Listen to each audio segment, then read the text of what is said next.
femme de 76 ans qui a des antécédents de cancer en fait pulmonaire et qui a eu une lobectomie droite il y a 2 ans, enfin presque 3, et puis qui a eu aussi une coloscopie, alors c'était sur des antécédents familiaux, qui a fait découvrir en mars de l'année dernière 2 lésions, une volumineuse lésion manifestement tumorale, très végétante, ulcérée, absolument inaccessible à une résection endoscopique, qui a donc été opérée, qui était au niveau du sécom et qui a fait réaliser une colectomie droite. Et puis une deuxième lésion qui était une lésion plane de à peu près 30 mm dans le côlon gauche, à 40 cm de la marge anale. Moi, je suis un petit peu plus loin, mais ça dépend des tubes, bien sûr, qu'on utilise. Cette lésion a été laissée en place à la fois parce qu'elle était difficile d'accès, parce que c'était difficile pour le collègue de se positionner. Il y a une diverticulose sigmoïdienne qui est assez fixée. Et donc, on a discuté plusieurs modalités. Alors, vous voyez déjà le délai. Alors, c'est vrai qu'il y a eu la crise, le contexte sanitaire actuel, puis cette dame avait été dans le traitement de son premier cancer, donc on est quelques mois après. On avait discuté les possibilités d'une résection panpariétale par FTRD, mais c'est déjà difficile de faire la colo chez elle, donc d'embarquer un clip FTRD dans ce contexte-là, ça semble difficile, et donc on a plutôt proposé la patiente pour une dissection sous muqueuse. Alors, diapositive suivante. Les objectifs, c'est donc d'abord de faire de la caractérisation optique, parce que je crois qu'une des étapes les plus importantes, c'est de voir à quel type de lésion on a affaire et de ne sûrement pas se lancer comme ça sans savoir si c'est une bonne indication ou pas. De discuter les différentes étapes de la dissection et les différentes modalités de l'hémostase.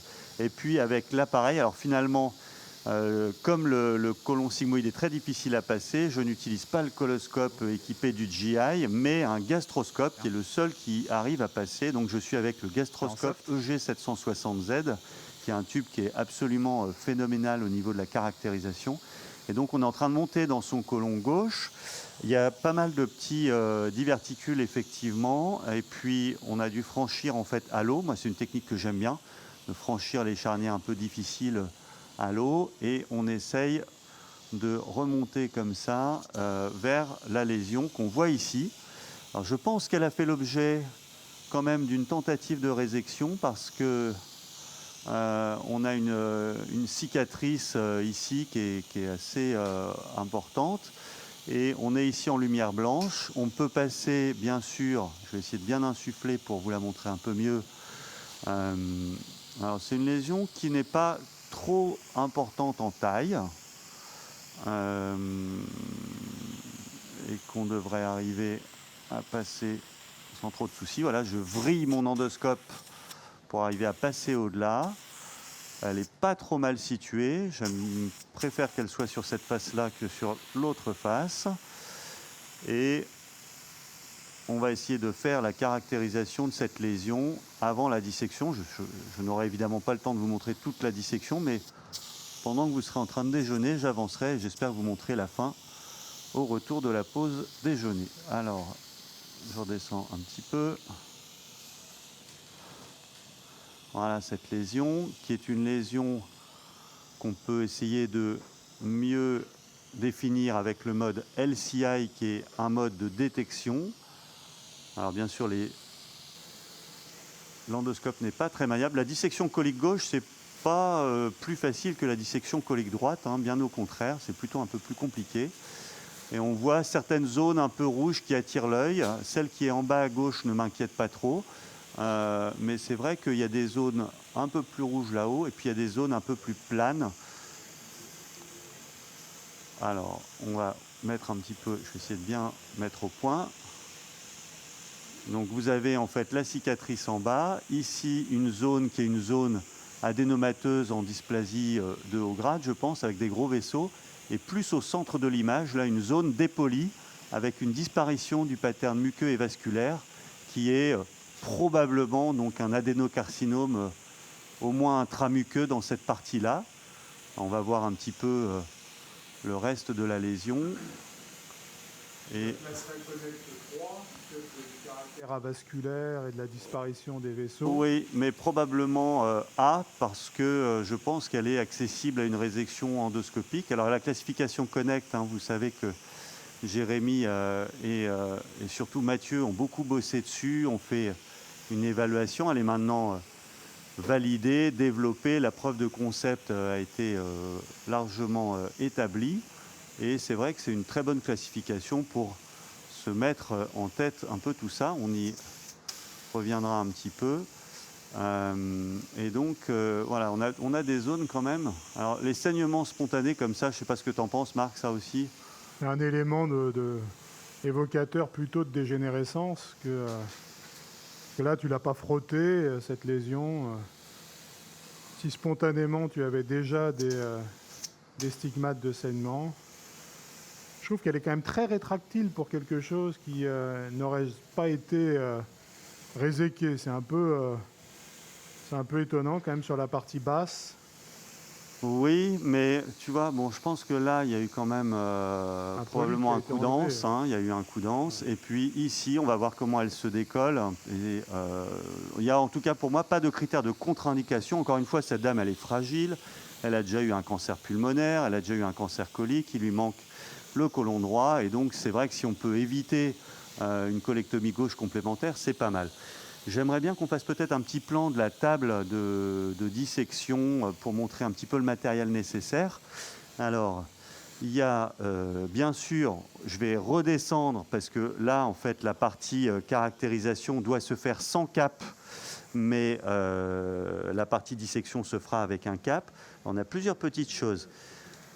On a en fait, dans l'ordre, on va utiliser le gel Orize de Boston qui est un gel hyper visqueux qui permet de bien soulever la lésion et qui va nous faciliter l'étape de dissection sous-muqueuse.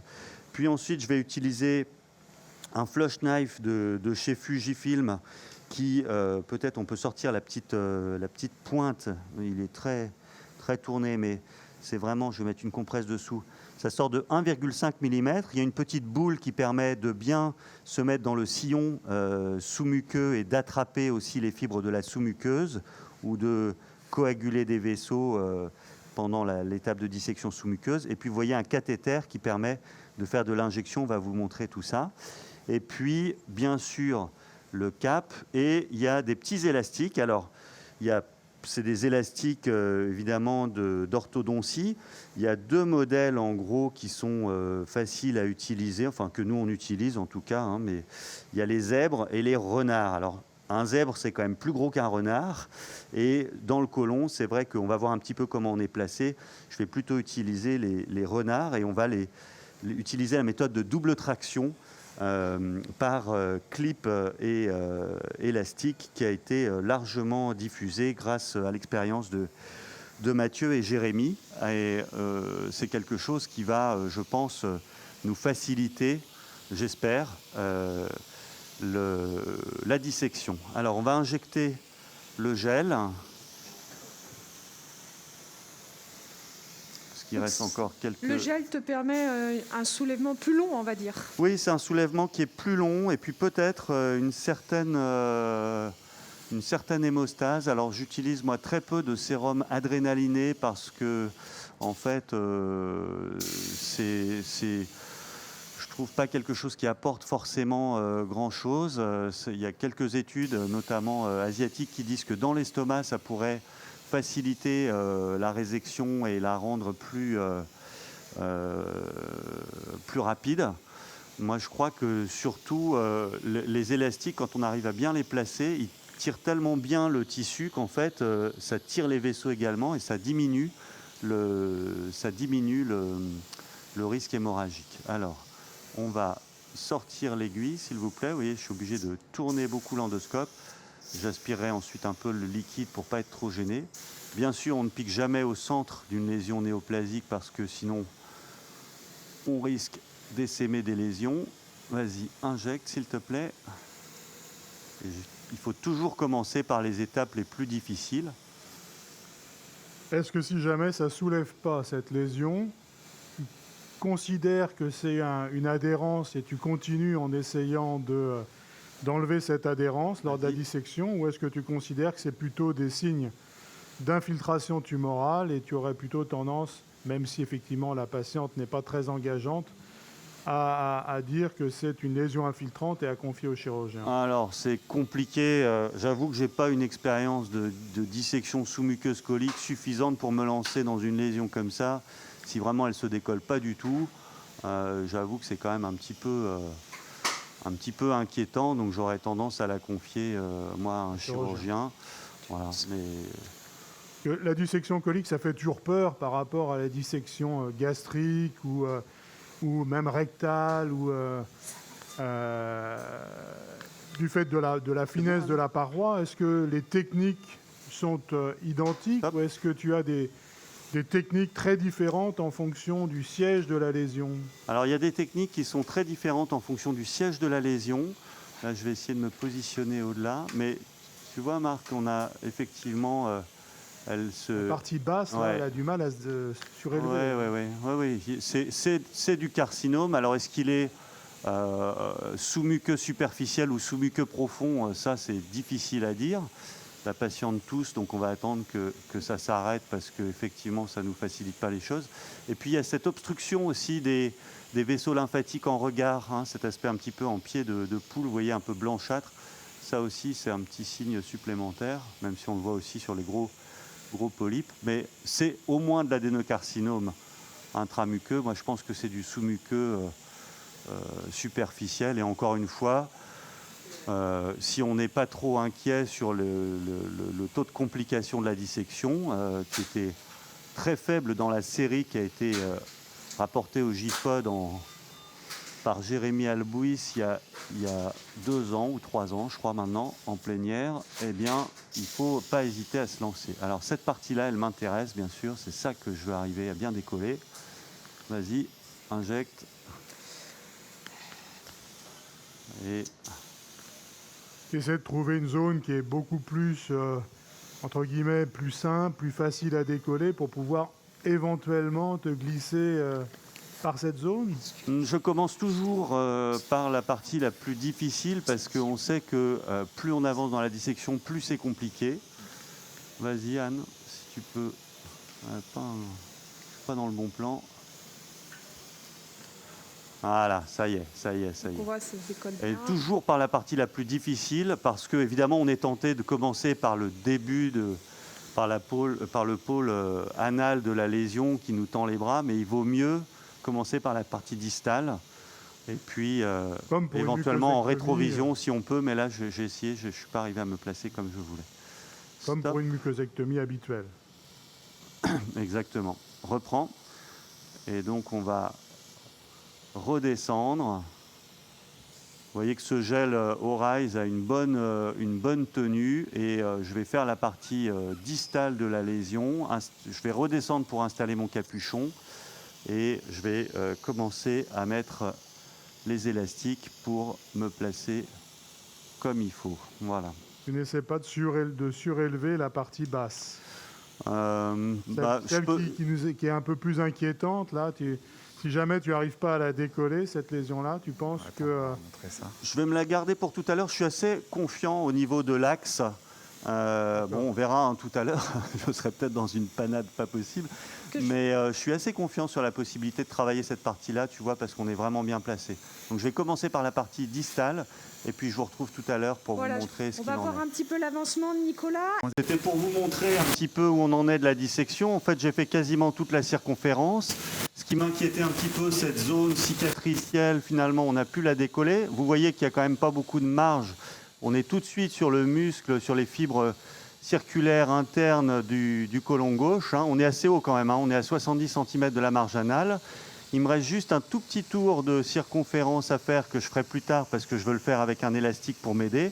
Et j'ai mis au fond, alors je suis monté avec 4 renards avec moi, pris des renards plutôt que des zèbres, et j'ai mis un renard là-haut. Donc vous voyez, il y a un élastique en fait qui attrape une petite portion. Il faut laisser des collerettes bien sûr de muqueuse saine, d'abord pour avoir des berges normales autour de la lésion, et puis surtout pour les attraper avec ce clip qu'on accroche à un élastique dentaire. Et puis un autre élastique que je ne vais pas vous montrer au risque de le faire sauter, qui attrape la paroi contralatérale. Donc là, j'ai finalement une fourchette qui va tirer sur le morceau de viande que je veux découper dans ce sens-là, et je vais pouvoir utiliser mon couteau de l'autre côté. Mais avant ça, je vais même essayer d'augmenter encore un peu la traction avec cette méthode. Donc je sors un autre élastique qui va attraper l'autre pôle de la lésion. Alors, vous voyez que la petite zone centrale, en fait, on a quand même réussi à la décoller.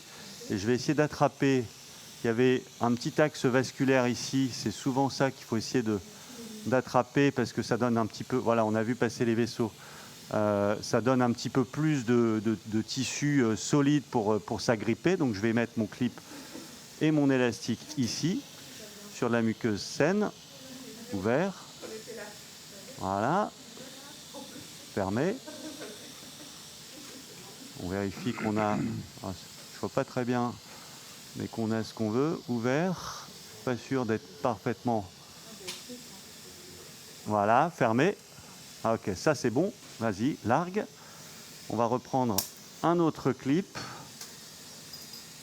Et puis j'ai monté un autre élastique que je laisse de côté en réserve si jamais il y avait un élastique supplémentaire qui était nécessaire.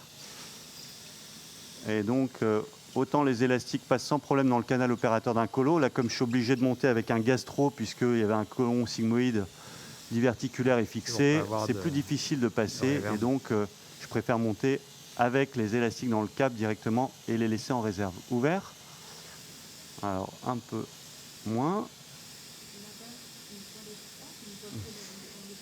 Fermé. Et toute la difficulté, c'est de trouver le bon degré de tension pour pouvoir tirer la lésion sans risquer de la lâcher. Ouvert. Doucement. Ouais. Alors.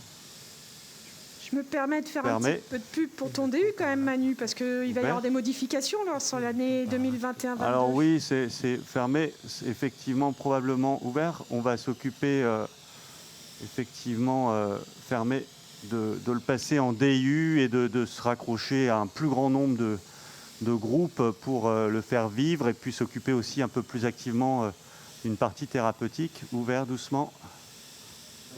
Voilà, fermé. Largué. Voilà, et donc on va pouvoir tirer comme ça, vous voyez la lésion, et si j'insuffle un peu plus, on va pouvoir se glisser plus facilement dessous. Elle est tenue d'un côté et de l'autre, et donc je vais pouvoir continuer plus facilement. Vous voyez qu'on a directement une traction de la lésion, et je vais pouvoir me glisser d'autant plus facilement dessous, et raser le muscle pour pouvoir réséquer, j'espère sans perforer, cette lésion de façon complète. Je voudrais vous montrer donc la fin de la dissection, si vous voulez bien. Alors on va passer les diapositives. Ça s'est bien passé. C'est vrai que c'est une aide considérablement de poser les élastiques. Non, c'est vrai, c'est gentil. Et donc vous avez la vue un peu macro ici, un peu de loin, et puis on va se rapprocher. On va lancer le film. En fait, j'ai enlevé la pièce, bien sûr, avec les... C'est très pratique en plus avec les clips. C'est un bon cas parce qu'on avait une belle transillumination. De décrocher le clip de la muqueuse et de tirer la pièce avec. Et voilà, je remonte la colo après avoir enlevé le cap pour bien vérifier la cicatrice. Vous voyez les diverticules, hein, ça n'a pas été très simple, effectivement. Le FTRD est vraiment exclu chez cette patiente. Et puis, on remonte la colo et on arrive sur la zone cicatricielle. Ça a saigné un petit peu au centre de la lésion, la partie qui était difficile à décoller a effectivement saigné un petit peu. Et puis il n'y avait pas de brèche musculaire, pas de signe de perforation, un ventre souple et plat à la fin du geste. J'ai néanmoins quand même décidé d'appliquer du Purastat et on va en parler un petit peu. C'est cette nouvelle solution, je sais que Marc vous en a déjà parlé, qui a à la fois un intérêt en prophylaxie de l'hémorragie retardée. On voit que sur la berge droite de la dissection, il y a une tendance à un petit suintement hémorragique. Donc voilà, je me suis peut-être un peu rassuré par excès avec ça, mais il semblerait que ce soit quand même très intéressant. Mathieu Pioche l'avait évalué et je crois que ça a été le premier à publier dans EIO, ça doit être en 2016 si ma mémoire est bonne, l'intérêt de ce gel qui s'assemble et forme des feuillets bêta à partir d'acides aminés qui, à la fois, donc, limitent le risque hémorragique et, en plus, auraient des propriétés de réparation, en fait, de réparation tissulaire. Donc, c'est quelque chose que beaucoup d'équipes utilisent de plus en plus. Il y a même des papiers où l'injection dans la sous-muqueuse se fait avec du Purastat, ce qui pourrait un peu aider. Alors, j'ai pas très bien réussi là parce qu'il y avait les mouvements, les artefacts de mouvement. Normalement, il faut appliquer ça vraiment comme un glacis. Pour ceux qui connaissent le gâteau nantais, il faut vraiment un nappage bien régulier, alors que là, ça ressemble un peu à la poche à douille de pâtisserie un peu plus grossière, si je puis dire. Mais voilà, on essaye d'appliquer en tout cas de façon assez diffuse et de recouvrir la totalité de la surface avec ce gel qui a l'immense avantage de rester transparent, d'offrir une bonne vision. Et donc, si on l'utilise non pas en fin, mais en milieu de geste, eh bien, on peut continuer son geste sans être gêné par la vision. Alors, on va enchaîner avec les diapos. Voilà, la patiente est sortie, va bien. J'en profite pour faire un petit coup de pub au curriculum de la SFED qui s'est monté sous l'impulsion du CA de la SFED avec une première session qui aura lieu à Limoges au mois de juin avec des places qui sont réservées aux jeunes couteaux, aux jeunes talents qui veulent se lancer dans la dissection. Diapositive suivante. Et puis, c'était simplement pour revenir sur le départ, comment optimiser l'hémostase. Alors, en cours de geste, moi, j'utilise beaucoup simplement le couteau de dissection et le cap. S'il y a besoin, j'utilise un peu la coagraspeur. Ici, on a dû l'utiliser une fois pour une zone qui saignait plus au milieu. Et puis, j'ai assez peu recours au sérum adrénaliné que je ne trouve pas toujours très efficace. Mais il y a une série qui est montrée ici, qui est une série asiatique, qui montre que ça diminue le temps opératoire en facilitant la vision. Et puis le Purastat, diapo suivante, c'est pour expliquer que ce peptide qui s'assemble est quand même de mieux en mieux évalué avec de nombreuses équipes qui l'utilisent, y compris une évaluation dans des études randomisées contrôlées. Donc on aura des données intéressantes. Alors, il me reste peut-être quelques minutes pour lancer le cas suivant et puis je le partagerai avec vous après parce que je crois qu'il y a quand même il ne faut pas prendre la place des topos. Est-ce qu'on peut faire un plan sur la table, s'il vous plaît, d'examen? Et pendant ce temps-là, on va lancer les diapos. C'est une dame de 56 ans qui a des polypes du côlon. Diapositive suivante. C'est un cas assez simple, en fait. Elle a simplement une hypothyroïdie qui est supplémentée. Dans le cadre d'antécédents familiaux, elle a eu une coloscopie fin 2020 avec des grosses lésions en fait du côlon gauche assez planes, dont l'une située derrière un pli, et donc elle nous est adressée pour tenter la résection. On va faire un petit plan sur la table, Olivier, si tu veux bien. Je remercie toute l'équipe d'Olivier Madard à la régie qui fait un boulot super. Et on va montrer donc cet endoscope qui est le GI. C'est un endoscope Fuji qui est muni en fait d'un ballon à son extrémité. C'est un ballon qui est incorporé dans la gaine. Et je ne sais pas si on le voit bien. Il peut faire entre 5 et 6 cm de grand axe. Et en fait, la pression, bien sûr, s'adapte à la pression du côlon qu'il rencontre. Donc, s'il y a trop de pression, si on est dans une sténose, par exemple, automatiquement, il va se dégonfler. Donc, l'intérêt de ce ballon, il est au moins double. A priori, ça permet de déplisser les plis du côlon au retrait de l'endoscope. Et il y a une étude randomisée contrôlée publiée l'année dernière dans GIE, 11 centres, 1000 patients randomisés, 400 dans 4 groupes analysables, 48% de TDA dans le groupe GI et 37% dans le groupe colo standard. Donc 30% d'augmentation du TDA avec cette technique. Ça semble tout à fait intéressant sur, encore une fois, une étude randomisée contrôlée. Et puis l'autre intérêt est peut-être de faciliter la résection en se stabilisant dans certains segments du côlon et en évitant d'être chassé, donc de pouvoir se positionner un petit peu. On va vérifier ça tranquillement. Et puis simplement dans le matériel qu'on a prévu, il y a bien sûr une aiguille d'injection avec du sérum et un peu de bleu, mais je n'utilise pas d'adrénaline systématiquement. Et puis des pièges à polypes, on a retenu ce modèle de Life Partners qu'on trouve très pratique. Voilà, mais ensuite il y en a plein, il y a des choses très bien. Et puis ils sont probablement assez gros, donc je ne suis pas sûr qu'ils passent dans le piège à polypes, mais on en trouvera peut-être d'autres petits. Et on va utiliser une anse Olympus 20 mm qui est vraiment notre anse de prédilection pour enlever les polypes. Alors on va lancer l'examen. J'espère que la préparation est correcte. C'est une dame qui est assez sérieuse. Est-ce qu'on peut monter la table, s'il vous plaît ?